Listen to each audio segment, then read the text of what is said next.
The Word of God is alive and powerful, sharper than any two-edged sword, piercing even to the dividing asunder of the soul and spirit and of the joints and the marrow, and is a critic of the thoughts and intents of the heart. All Scripture is God-breathed and is profitable for doctrine, for reproof, for correction, for instruction in righteousness, that the man of God might be mature, thoroughly equipped unto all good works. Study to show thyself approved unto God, a workman that needeth not to be ashamed, rightly dividing the word of truth. Psalm 73:26. My flesh and my heart may fail, but God is the strength of my heart and my portion forever. 2 Peter 3:9. God is not willing that any should perish, but that all should come to repentance. Mark 13:10. The gospel must first be preached to all the nations. Philippians 1:21. For me to live is Christ, but to die is gain. Philippians 2:8. He humbled himself by becoming obedient unto death, even death on the cross. Before we start our Bible study today, it is our custom to pause for a moment of silent prayer to prepare ourselves for the study of the Word of God. Therefore, let us pray.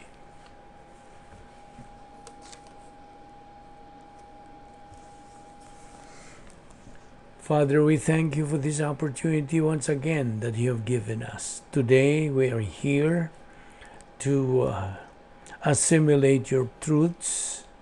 We pray that God the Holy Spirit will enlighten us, challenge us, motivate us to all the things we're going to take up today. This we ask in Christ's precious name. Amen.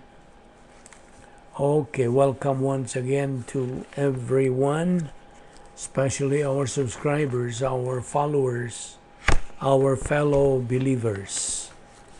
Okay, we are still concentrating on our topic, believers' incomparable advantages. Now, this is what we have taken up so far, that no matter what kind of a believer you are now, God will always love you with the maximum love.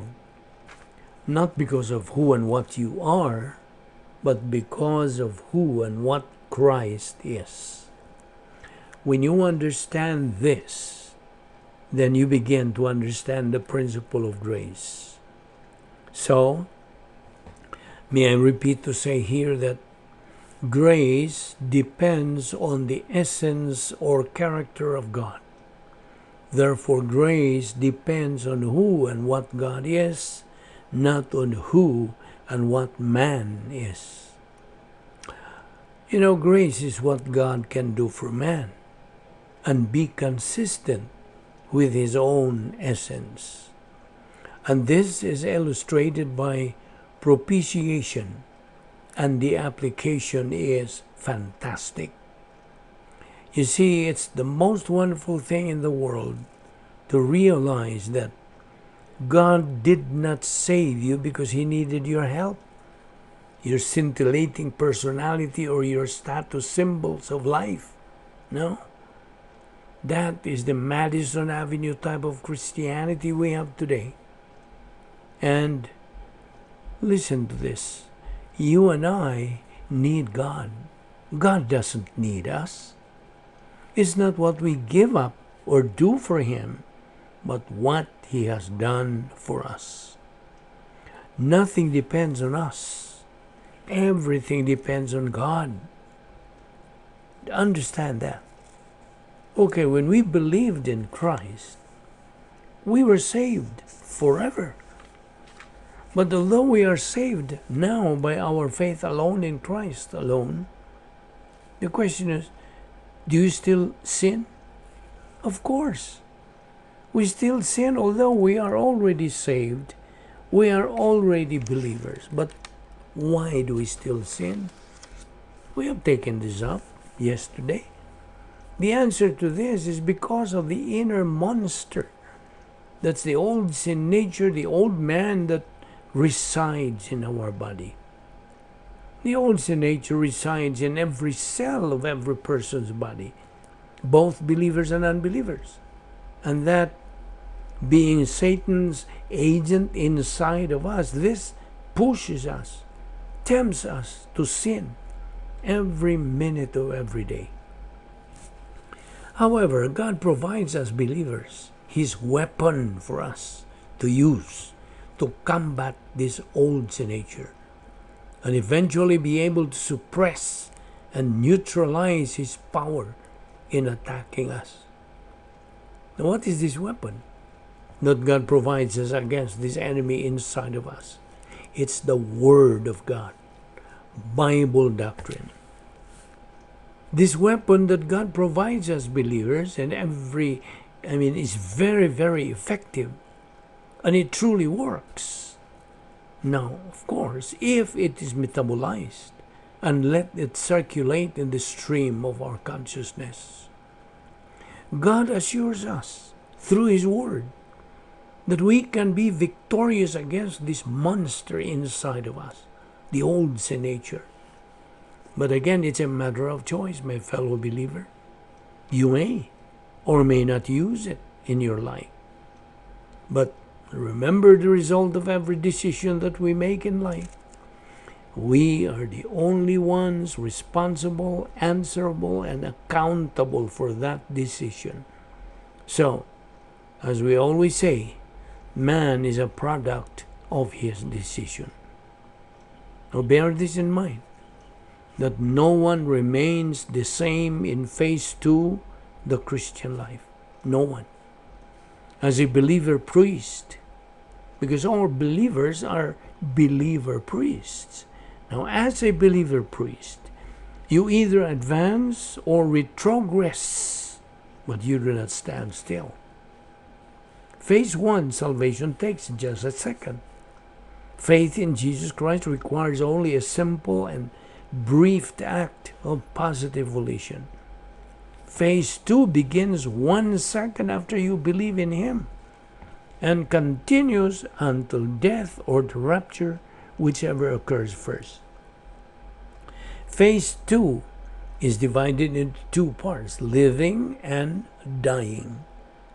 Phase 3 is the believer in eternity, in the presence of the Lord after death or the rapture.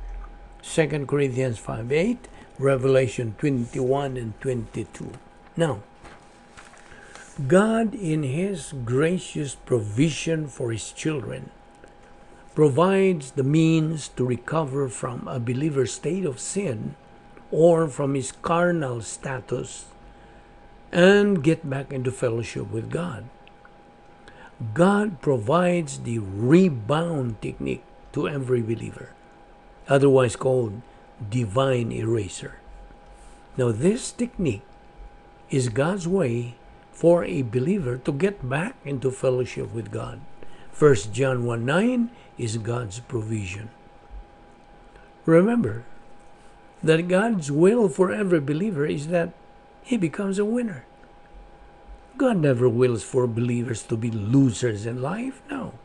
Thus, God, continues to provide and supply what we, His children, need in order that we become winners in life. And that includes the rebound technique. Can you not see how gracious our God is? He wants you, my fellow believer, to be a winner, not a loser. Understand that. Okay. Meanwhile, may I ask you this? What is our purpose here in this life? You know what? The study of the doctrine of the angelic conflict, otherwise in ordinary parlance we call this spiritual warfare. Okay, the study on this doctrine is a very important study in order for us to know and learn as to what is the purpose of our being here in this life. As far as we have learned about this angelic conflict or spiritual warfare, we have come to know that the main issue of this conflict is our what? What do you think? Our volition, free will. This very conflict is going hand in hand with its current trend and with the history of man. Starting from the time that God created man up to the time when man was still in perfect harmony and rapport with God, until man fell in disobedience to God's prohibition in the Garden of Eden, when God restored the earth until God will destroy this earth. Now these things we are mentioning are all written in the Word of God. But when you simply read the Bible, nowhere can you find there the term angelic conflict or spiritual warfare. No. However, if you study the Bible, God's inerrant and infallible Word, from beginning to end of it, you're going to discover and to come to know that all the troubles, all the chaos, all the confusions, the disorders, the disasters that happen are all due to this conflict. They happened because of this angelic conflict. We have learned from God's Word that in the past, God, made a promise in Genesis 3:15 to send to the world the Savior, the only uniquely born Son of God, to redeem the world from man's deplorable condition. We came to know God's curse on the woman, followed by His promise, a promise that brought hope that God would send the Savior through the seeds of that woman. And what's this? Satan knows that this is actually the current trend of man's history. And we have learned from our past lessons that Satan, being God's avowed enemy, is doing all he can in order to destroy man, and that the promised Savior cannot come as a pure human being. So, we have learned that Satan devised a cunning scheme to prevent God's plan of salvation by sending His Son to save man from condemnation. Thus, like I said, in order that the promised Savior cannot come to this world as a pure man, His scheme was to let the fallen angels from the force of Satan intermarry the pure women of that day. And the result, the offspring, would have been half human being and half demon. And that Christ cannot come as a pure humanity. But was Satan successful in his evil plan? No. Despite this evil scheme of Satan, there were still people during that day who remained faithful and loyal to God and had the desire never to succumb to it. Hence, the truth will always prevail that Satan indeed is a defeated enemy. But this angelic conflict continues right on, hampering the daily life of every believer. Of course, one's volition is at stake for or against the forces of God. This conflict goes on 24/7, 365 days. Okay. To switch our focus on how benefited believers are as compared to the plight of unbelievers, here we enumerate a few of the advantages that the Bible delineate and lucidly portray, like the following. Listen, the believer is imputed eternal life. John 3:15, John 10:28, John 20:31, and 1 John 5:11 to 12. What else? He is positionally sanctified. 1 Corinthians 1:30, 1 Corinthians 6:11. What else? He is born again. John 3:7, 1 Peter 1:23. He is declared justified and righteous. Romans 3:24, Romans 5:1 and 9, Romans 8:3, 1 Corinthians 6:11, and Titus 3:7. Now remember, before we proceed, remember that these are the benefits that believers have acquired at the moment of salvation. And he becomes a child of God. Romans 8:16, Galatians 3:26. He is united with Christ forever through the baptism of the Holy Spirit. Acts 1:5, 1 Corinthians 12:13. He is sealed by the Spirit. 2 Corinthians 1:22, Ephesians 4:30. He receives eternal security. John 10:28 to 29, Romans 8:32, 38 to 39, Galatians 3:26, and 2 Timothy 2:13. He receives a human spirit along with the Holy Spirit. Romans 8:16, 1 Corinthians 2:12, 2 Corinthians 7:13, and 1 Thessalonians 5:23.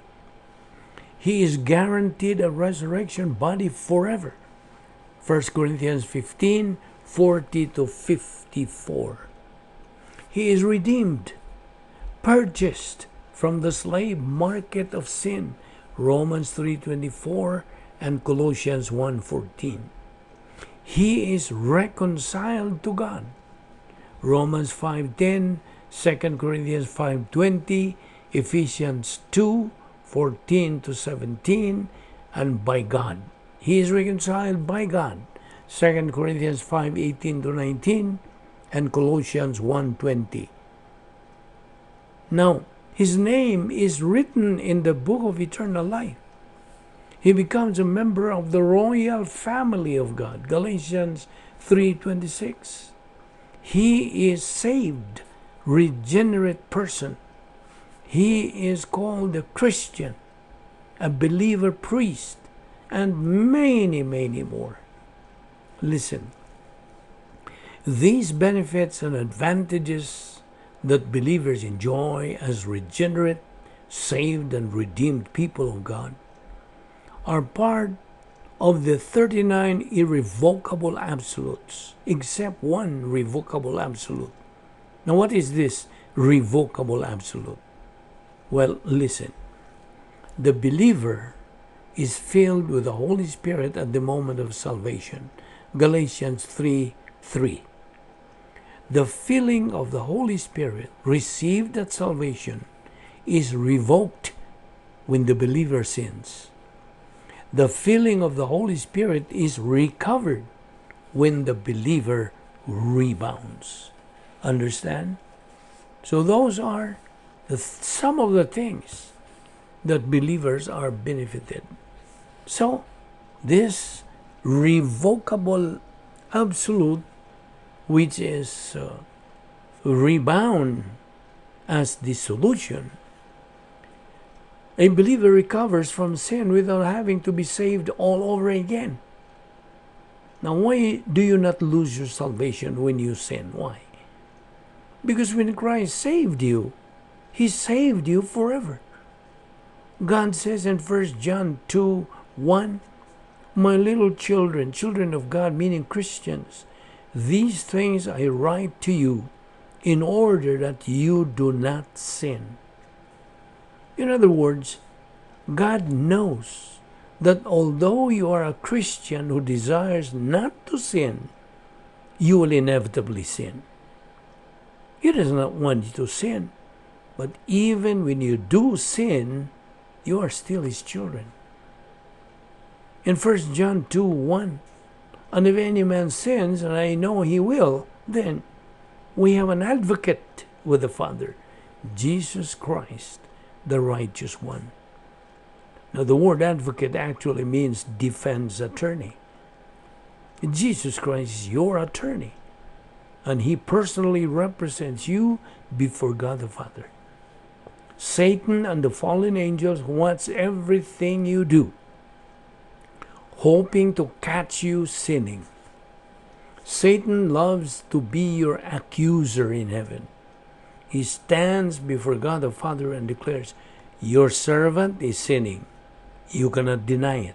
He is not saved. Then, Jesus Christ, your advocate, speaks as your personal, loving defender. Yes, Christ says, you are right, Satan, that he is sinning, but you are wrong that he is not saved. He has believed in me, he is one of mine, he is a member of my royal family. He can do nothing to lose his salvation or to lose my love. In such a way, the Lord Jesus Christ himself defeats Satan's continued attacks against God's plan. Now, besides being your advocate, the Lord Jesus Christ is your propitiation. What do you mean by propitiation? Propitiation means that God the Father, because he is perfect, is satisfied with only one sacrifice. The perfect sacrifice of perfect Jesus Christ on the cross.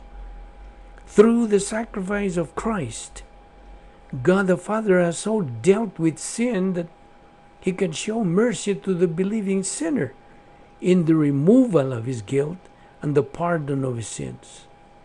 Christ's humanity had to be judged for our sins in order to propitiate, satisfy divine righteousness. Now, so that's propitiation. He is the one who satisfied God the Father on your behalf. 1 John 2:2 continues, and he himself is the propitiation as a substitute for our sins, and not for our sins only, but also as a substitute for the sins of the entire world. Now remember that Christ died as a substitute for the sins of the entire world. He died for everyone, Christian and non-Christian alike. Do not let anyone tell you that God selects who can be saved and who cannot be saved. Do not buy into the thinking that God preordained certain people to go to heaven and certain people not to go to heaven. Jesus Christ died for the entire world. Anyone who believes is saved once and for all, because Christ did the work, and his work is perfect and permanent. We're going to continue this discussion tomorrow. Let us pray. Heavenly Father, we thank you for this opportunity once again of giving us the opportunity to assimilate your word. Thank you for our study, the incomparable benefits that we believers possess because of your grace. This we ask in Jesus' name. Amen.